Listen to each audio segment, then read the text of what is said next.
13/10/2025 रोजी राज्य निवडणूक आयोगाचे पत्रक दिनांक 1/10/2025 नुसार पंचायत समिती गणासाठी तहसील कार्यालय पाटोदा येथे पंचायत गणाचा आरक्षणाचा कार्यक्रम निश्चित केलेला आहे।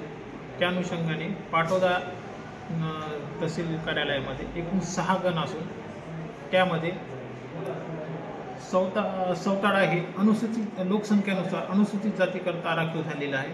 उर्वरित 5 गणातून नाममात्रासाठी 60 पिट्टी हे गण आरक्षित करण्यात आलेलं आहे। तसेच उर्वरित 4 सर्वसाधारण गणासाठी पिट्टी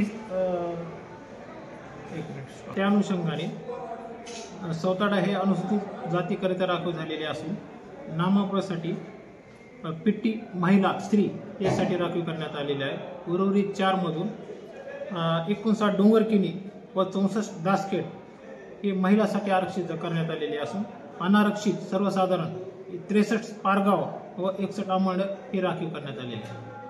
आरक्षण सोडतीची प्रक्रिया अतिशय शांततेत संपन्न झालेली आहे।